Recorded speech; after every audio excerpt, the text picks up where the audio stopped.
name is Anthony Andrews, co-founder and creative director of We Are Parable. And in association with Leytonstone Loves Film, we present The Film Studio, a series of talks designed to explore careers in film that you might not associate with film. Over the next couple of weeks, we'll have conversations with figures from film marketing and PR, diversity and inclusion, journalism, and much more. First up, we have Grace Barber Plentie. Grace Barber Plentie is the marketing coordinator for distribution and cultural campaigns for the British Film Institute. She's also a journalist and was the co-founder of film collective, The Real Good Film Club. In our conversation, she talks through her experience and talks about what it means to work on marketing a film or a film festival. Welcome to the Film Studio, Grace Barber Plentie. How are you? Hi, I'm good, thank you. Thank you for having me. Thanks for being a part of it. We've worked together a few times, and it's really great that you could be here. So thank you so much.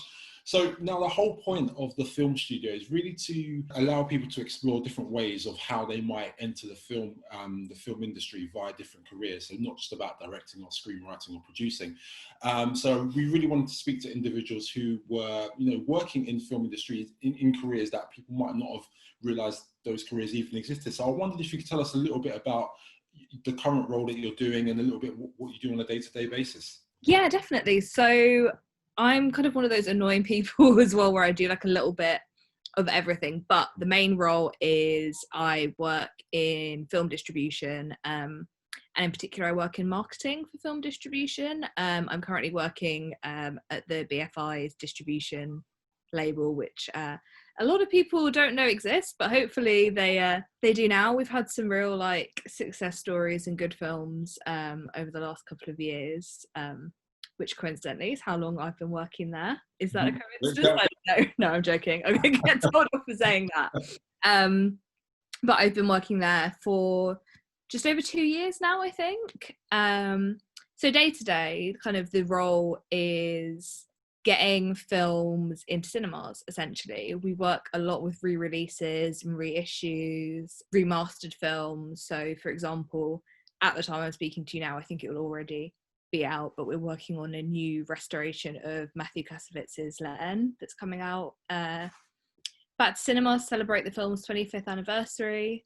So, for example, for something like that, we are kind of there from not necessarily the conception of the film, but kind of creating a whole new marketing campaign. So we'll brief in a poster, a trailer, kind of work out, I suppose, how we get those films into the public consciousness, how people are aware of them, how we're communicating those films online, in print, I suppose, so in magazines and in newspapers, in the street, in cinemas, now that they're open again, which is always a bonus.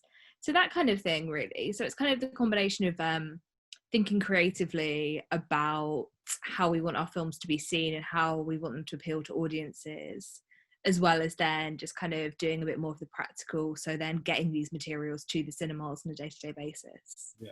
Can you tell us a little bit about your kind of, your sort of entry level point when you thought film could be a viable career or a viable interest for you? I think the moment for me when I realised that I was passionate about film and that it was ideally something I would like to work in was when I was at college, especially when I was doing my A-levels. I studied film studies, and it's not that I wasn't an academic person. I think it's more that I kind of never realised until I went to university that academia was something I could actually do. I kind of was like, oh, well, I always just thought I was all right at English and that was it, and I wasn't good at anything else. Yeah. So then when I did film studies, I was like, wait, I like this and I can do this. Maybe this is something. Because up until that point, I was really passionate about music, and I always kind of, everyone in my life just assumed I was going to be a music journalist. That was I don't really know how that started, but I was just like the music person. And then when I got into film, I was like, oh, maybe instead of music, I could do the same thing, but in film.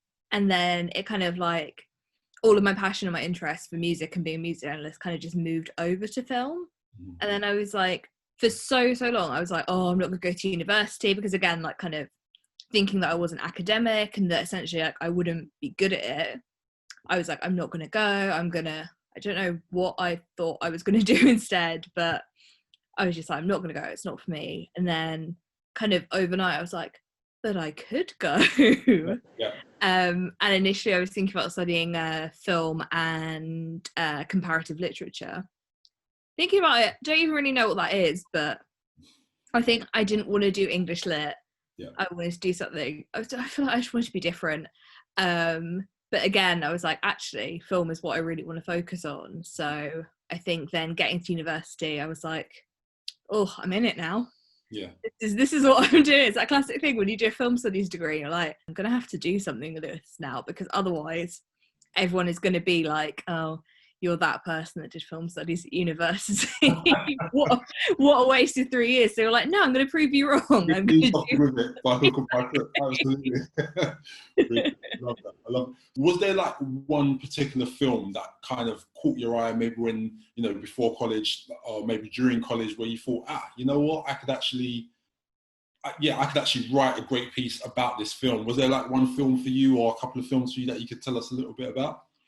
So I remember really clearly, like, I think especially learning to look analytically at film. For me, I went into my second year of college and we had to do a project over the summer holidays where we had to kind of look at film, I suppose, from a more analytical point of view. You could take either like a genre or a director or something. And you had to do maybe like a 15-minute presentation to the class and provide an essay with that. And they really encouraged us to look at something kind of outside of our comfort zone and outside of something we'd normally be used to. And I was like a budding feminist at this point, and it was also before a lot of my friends thought feminism was cool. So again, I was like, yeah, I'm going to be different. And I can't really remember how, but my parents had always encouraged me to watch Spike Lee films. Yeah. And up until that point, that's good parenting. That is great parenting, I've got to say. I know, I'll give him that. I think I'd watch like Inside Man, because I feel like that's pretty quite a good one to start kids off on, because you're just like, oh, it's a heist film, this is fun. Yeah. But I think I might have been talking to them like, what should I do this essay on? I think they might have like kind of gently probed me and been like, why don't you do that? And anyway, I ended up doing this essay about the portrayal of women in Spike Lee's early films. Okay. And I think that for me was a really big change, because I was getting to explore his work and I'd never, you know, seen a lot of his really pivotal films. And I was getting to look at it through a lens of something that I was really passionate about. And I think I was like expanding my horizons as well, because, you know, like feminism at that place was very like mainstream, very kind of whitewashed feminism. And looking at his work, I was like, oh, this is looking at it more through like Black women. And that was kind of shaping my interests and my passions, you know, in film, but obviously in life as well. And I was kind of bringing together all of these tools, and I was getting to read authors like Bell Hooks and people like that. And I think that for me, I was like, oh my God, this is like, it was so much more for me in terms of how I was exploring film, but it was also so much more in terms of what was out there, I suppose, like what existed within film. So that was like an amazing moment. So, you know, fast forward in a couple of years, so you've done your degree, you've got the film studies degree. What's the next step for you then? Can you tell us a little bit about like what you kind of moved into then? Yeah, so I got to the end of my degree and I don't really know how I graduated, because third year of uni I was like, no, this doesn't count. Right. This is fine. If I do my dissertation, I'll be all right. So I was at uni, but like never coming in and just handing in my essays. And I was like, I don't need to go to lectures. I was working part-time in a cinema, right? Which I think was, I was like, yeah, okay, film student, I'll work in a cinema. But I also started during my last year doing an internship as well, and try and juggle all three things. So I was taking the piss. It was so bad. But, with that internship, so it was at the Lexi Cinema. Yeah, know it well. Yeah. Love the Lexi. So, everyone in London is like, oh, just love the Lexi. Yeah. Even if you've never been, I think it's just something about them. Absolutely. It's so like wholesome, and obviously like what they stand for is so good. So basically they have an outdoor cinema every summer. Maybe not this summer, given, you know, given everything. The world. But yeah, anyway, they used to have an outdoor cinema which was called the Nomad, and every year they would recruit marketing interns. And I'd already heard really good things about the Lexi, and I was like, oh, okay, this sounds kind of cool. Like, full disclosure, didn't really know what marketing was. Right, okay. But I was like, this sounds like a cool place. And it's an internship. And it was a paid internship. Wow. And I know, already it's like, what? Absolutely. So I was like, I'll give this a go. So when I graduated, I was doing that already. But even then, it was kind of like time was ticking. It was part-time. It was semi-permanent because of, it being an outdoor cinema. It only ran for a certain amount of the year. So I was kind of like, what do I do now? I don't really know. The longest gap I've probably had in my career so far was probably between that and my next job. So I suppose like kind of post-uni. A friend always says that my superpower is always being able to find a job like straight after another, which weirdly is true. But I think there was maybe like a good few months where I'd had to move out of, so I was in London for uni, had to move back in with my parents, didn't have a job, didn't know what I was doing. I think I was just on my laptop like looking up any job. I think at this point I was like, looking at jobs in like America and like across Europe, because I was just like, I've not got a clue. I don't know what I'm gonna do. Were you looking at any job within film? Was film still like very much the anchor for you, or was it just a case of as many students are, like, I need to make money, just do anything to get started, and then I can look at trying to retrieve a career that I'm trying to go down? What was the kind of experience for you in that sense? I was trying to keep film at the focus. But obviously I was starting to panic a little bit, and I was like, I'm just gonna have to apply for anything. And then having had the experience of doing marketing, I was like, maybe I could do that again somewhere. So it's kind of like, all of those sorts of things, and just looking and then just applying to like stuff that I was either underqualified for, so like unpaid not that I was overqualified for unpaid internships, but that I would have liked to work for some money. Definitely. And then stuff that I probably wasn't qualified enough for at all, and just kind of like, hoping that something was going to come up. And if I can just go back to Nomad for a second, like you mentioned that marketing wasn't something that you knew much about. Like, how did that role kind of shape what you thought marketing, especially marketing in film, was for you? So up until that point, all I knew marketing was Mad Men. And I think that's advertising anyway. So that's not even like the full thing. But that was literally it. I was like, okay, marketing is copywriting and sitting around writing like slogans and things like that. And then I was like, oh no, it's actually having a viable product, whatever that is. So like a film or a screening, and then making people want to come to that and identifying audiences and stuff. I was like, oh, okay. So at its core, I think actually learning what marketing was really good, and especially learning how to do that for film, I think was amazing. And I just got really interested about, I suppose, like what attracts certain people to certain films, and then how do you kind of branch out audiences for those films and things like that. That was kind of like the thing that really stuck in my mind and I found really interesting. What was the sort of next step in your journey from that moment on? I had my kind of like wilderness months where I was like living at home, not knowing what I was doing, just like so miserable and depressed, like so many postgrads. And then I was on Facebook and I was a member of this group, Project Noir, that's what they're called. Project Noir, yeah. I was looking on that. I feel like I was probably looking on that page like every single day at one point.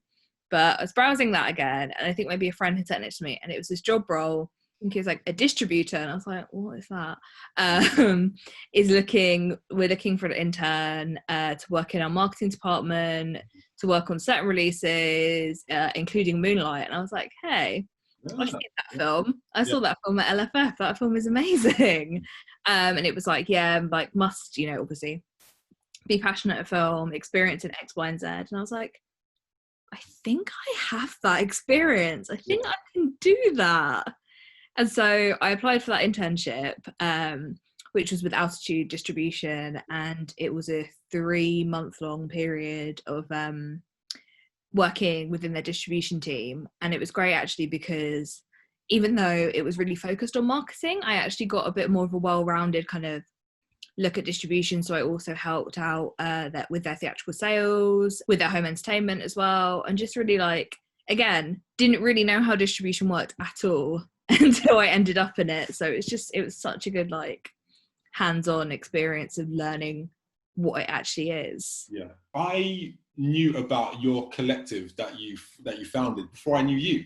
So I quite interested to find out about the real good film club and how you created that and who you worked with to kind of, you know, create something for yourself and like not wait for an industry to kind of produce these things, but actually go out and, you know, produce them yourself. So could you tell us a little bit about the Real Good Film Club and potentially where that came in your journey so far? We were actually kind of fully going and like, you know, happening as a film club through all of this. So we started, we started when I was in second year of university, right. Or actually like in between first and second year of university. And I always say this, and people always think I'm joking or I'm being facetious, but I'm genuinely not. We genuinely started because we wanted to watch a film and we knew that no one was going to screen it in Brighton, which is where we were for the summer holidays. Right. So we were like, we're going to have to do it ourselves. I love that. I think that's how most film collectives start. They're just like, I want to see this. No one's putting it on, I'm just going to do it. So Exactly. It's usually just like sheer frustration or like, fine, I guess I'll do it. But exactly. And then people actually came to the screening that we put on and we were like, this is cool. Maybe we can do more of this. And again, then had to go away and totally educate ourselves about what film programming was and what exhibition was. Finding out that you had to pay to screen things. That's always a bit of a kick in the teeth when you're like, it's a shock to the system, isn't it? It's like, what? You can't just screen a DVD somewhere. There is always that realization. Because we started like, we just want to see this one specific film. We want audiences, mainly ourselves, to see this specific film. We then... Can you tell us what the film was? Yeah, it was this one called Sidewalk Stories by Charles Lane. Yes. But at that time, it was available to screen through Scalarama, who are like such a godsend for programmers across the UK and across the world now, I think. They're global. They're so good. So yeah, we really wanted to see that. And then after that, we were like, okay, we've set up this film club now. What are we? Do we have like a purpose? Do we have like a theme? What do we want to do?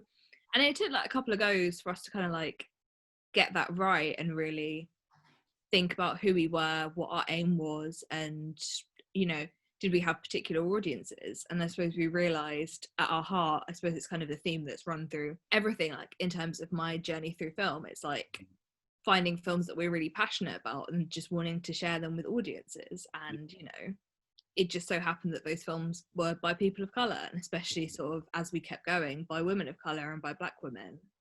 That kind of really became our aim and our passion. And then where did you screen these films? Was it mainly in, because you're saying it was in Brighton to begin with? The first screening was in Brighton, and then after that we sort of moved to London when we were back at uni, and we screened a lot of films at Genesis in Mile End at first, both in their bar space, upstairs. So a lot of our early screenings were there. And then we also did, this is like deja vu, we did a Black Lives Matter fundraiser.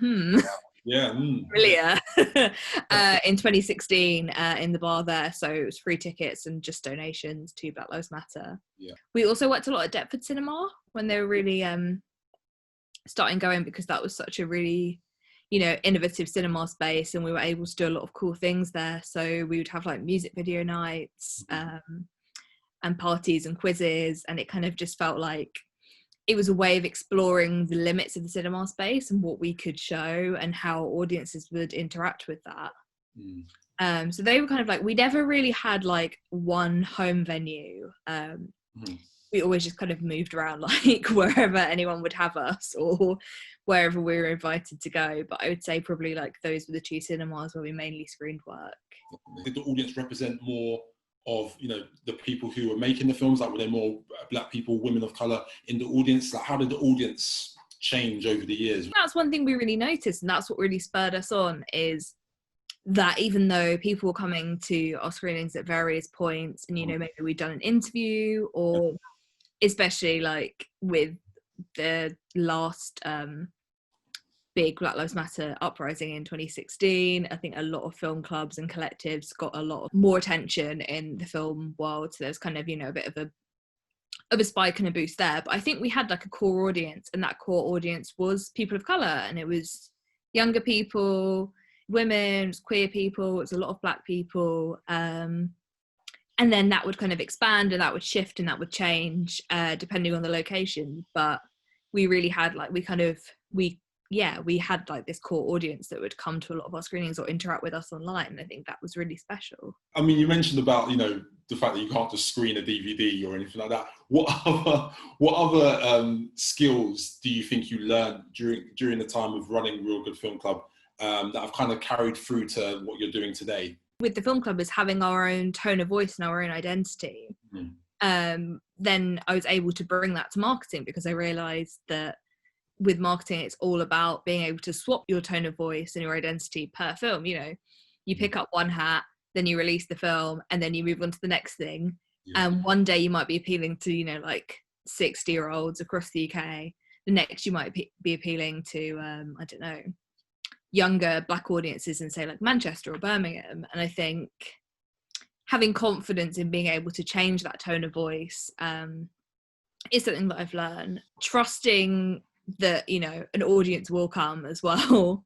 I think it's really crucial, because, you know, if you don't believe that an audience is going to come to screenings, whether that's something you're putting on or a film you're releasing, how are you going to communicate that? How are you going to get them to the screening? So that's a really good point. Yeah, definitely. I think it's something that, again, a lot of people struggle with, is that it's having that confidence to kind of be bold about the kind of film choices that you're programming, you know, for a collective. So yeah, I think that's a really important point, definitely. I wanted to find out from your experience, like, have there been any barriers to entry in your particular field, and how did you try and work past that?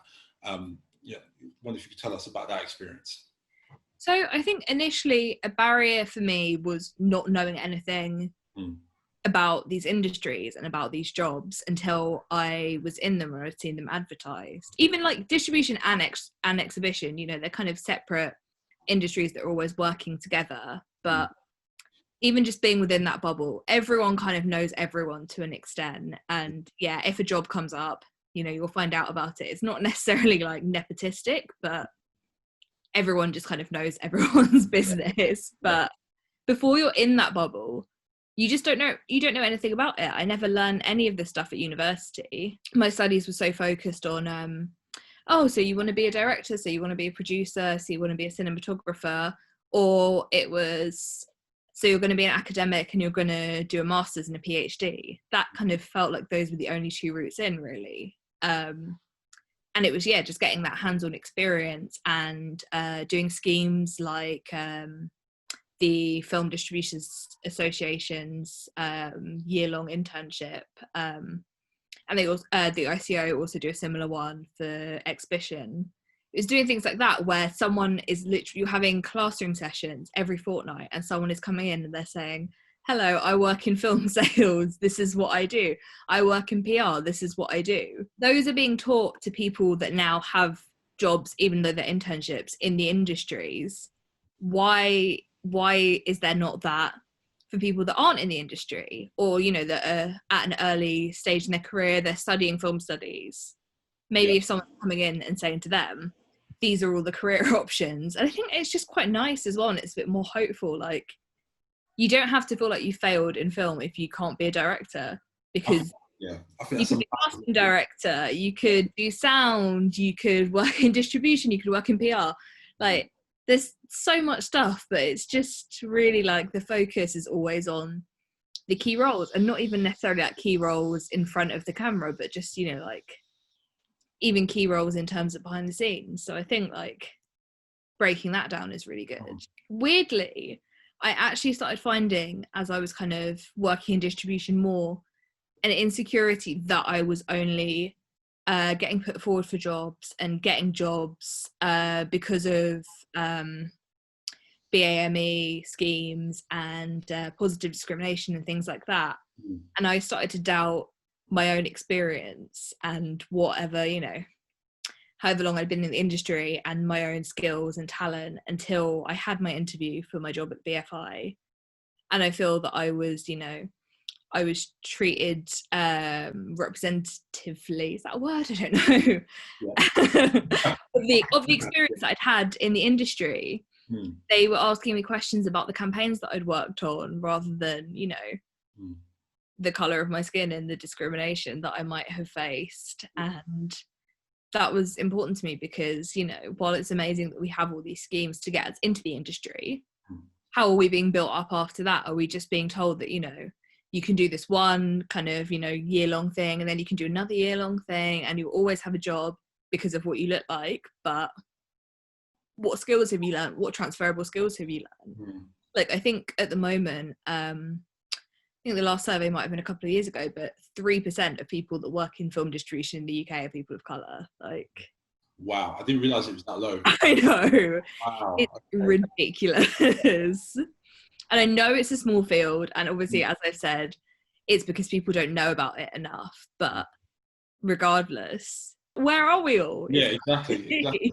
And I think that's, you know, that's one of the reasons why we wanted to do this, because I think it's, you know, it's people like you who are really, you know, blazing a trail in this area. We really wanted to provide a platform and provide you with an opportunity to talk about your experience and how you moved into it, and, you know, really offer, you know, that level of advice to, you know, other people who are thinking about a career in film but aren't quite sure about, you know, where they might land in it. I wanted to understand from you about how you navigate spaces within, you know, an industry that is still, as we've just discovered, is still overwhelmingly white.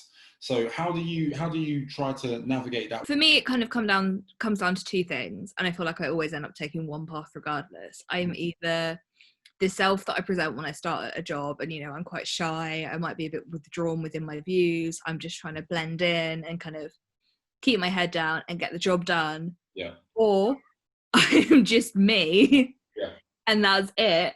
And I'm just, you know, I have to just be the self, you know, maybe not all the time. I wouldn't say anyone necessarily brings 100% of themselves to their job, but I just have to kind of feel like I can be comfortable in that space, being a woman of colour, being able to share my views and my experiences and who I am. And I'd like to think that in the end, I am able to do that at all of my workplaces and within the industry.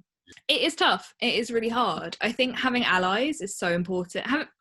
Having allies who either have gone through the same things as you and have similar experiences to you. And I'm so lucky, like some of the people that I've met and have worked with, like my biggest mentor is Delphine Levens, who was at Altitude and is now at Gower Street, who is just like one of the best people in the industry and has just like taught me so much. But someone who's like a kind of, I suppose, a couple of years ahead of me in terms of career progression, but has always just like treated me as a peer and an equal, and has just been so amazing. My actual mentor at the BFI for the last year, Melanie Hoyes, who works in the D&I team. See, this is what I mean, Anthony. We all know each other. Yeah, exactly. We all know each other. I'm like, yeah, no. So few of us. Yeah, I know, right? It's crazy. But when we find these other people, we're like, oh my god, you're in the room too, and we latch onto each other. Like, even looking through the list of the other people that you're talking to, I was like, yes, he's talking to this person and this person, all these amazing people that work in film. So I think when we find each other, it's so exciting and it's so exhilarating. We like really cling on to each other. Yeah, most definitely. I think we all understand what we're going through. And then I think as well, it's kind of finding the people, or, you know, the people coming to you, maybe the people say that aren't, you know, in my experience, that aren't women of colour, so they don't know my experiences, but they want to learn, they want to support me, and they want to be better allies. And I have found those people as well throughout my career, and I think they're absolutely vital as well, and they've really been such a support system. So yeah, I don't know how I would have done it without any of those people. I think you know, the idea of a network and, you know, building a network around you, I think is massively important. I think, as you were talking, I'm thinking about, you know, people that have just given us an opportunity or have just told us about schemes that are happening, and, you know, without those people kind of like guiding us in a certain way, I think, you know, I don't think we'd be doing this right now. Do you know what I mean? So there's just so many people that have just kind of supported the journey, and it obviously feels the same way for you. So that's obviously great. It's great that we can all be a support to each other. So what are some of the qualities that you feel that you would need to have in order to succeed in the role that you have? I think it's really useful to be someone that can see things from both sides. So someone that is putting the marketing campaign in place and thinking about the audiences, but that can then put themselves in the audience's shoes as well. I don't think it's necessarily being a cinephile and regularly going to the cinema and knowing all films, but I think working, you know, within the industry and understanding how the industry works is really beneficial. And maybe that is something that can only be, you know, be got through time and experience. And I suppose I'm lucky in that, having worked in programming, I can kind of see things from the other way. But I think kind of knowing how that synergy works between distribution and exhibition is really useful. And then I think I spoke about it earlier. I think just like being able to kind of adapt your tone of voice, and just like creatively thinking about who you're trying to reach. And also just something that I've really loved over the last few years is just seeing how technology and social media is changing and trying to match what we're doing in terms of promoting films towards that. So like something that I'm really obsessed with at the moment is Instagram filters. Right. I feel like the world got obsessed with them during lockdown, but just kind of thinking about like how something that's, you know, suddenly become really big, like an Instagram filter or an Instagram story, it's like, okay, this is a thing that's used in the world. How can we bring our films to that space? I think is really exciting. I suppose actually going back to what I was saying about kind of knowing what's going on in film, it's seeing what other people are doing and seeing what other studios are doing, and thinking this worked for their campaign. Is this something that we could try and do for ours? Or, you know, not in a bitchy way, but being like, oh, that campaign for that film wasn't that good. What are some learnings that we can get from that? It's just kind of like always knowing what's going on with other people. Yeah, most definitely. And I guess there's something about, I guess certainly during the times that we're living in now, I guess there's something about being reactive to and adaptive to, you know, what's going on and how you might need to change courses. Because I remember when lockdown was first announced, BFI had the Flare festival, which was only a few days away from launching, and then everything had to come crashing down and bring it all online. So I guess being quite adaptive in that sense is something that is possibly like quite a big quality, I would have thought. Definitely. And I think that's something that we're only going to see more of, you know, in this world where we don't know what's happening. We don't know, a cinema's going to close again. Yeah. Are we ever going to be able to sit in a sold out screening again? Are we just going to be seeing film festivals online now? So yeah, I think it's challenging, but I think it's kind of exciting as well, as someone that, you know, is consuming film and watching things and having more access to things now, and someone that's working within it and thinking, if things do keep changing in the way that they do, what are we going to do? How are we going to meet this? Yeah, definitely. Tell me about some of the perks to the job. What are some of the things that you're like, you know, I'm working film. Isn't it great that I'm doing this? What are some of the perks that you can tell us about? Free stuff. Hey, there you go. People need to say it more. Getting free cinema tickets and stuff is great. Yeah. Although it's also the curse that as soon as you work in film, the last thing you ever want to do is go to the cinema. I don't know if I'm quite there yet, but I mean, you know, there are times where, like, you know, you've got to try and move things around to get to like a 2:00 in the afternoon screening. Exactly. And stuff like that. Yeah, I'm not there now. Now I'm like, just give me a good film, get me to the cinema. I need it. I miss it. I think about it every day. But yeah, that is great, and especially with BFI and with the film festivals that we have. Yeah. Just such a range of getting to see, you know, new stuff, old stuff as well. Just a bit of everything is amazing. I think that's such a benefit of like the cinema scene that we have in London as well. Yeah.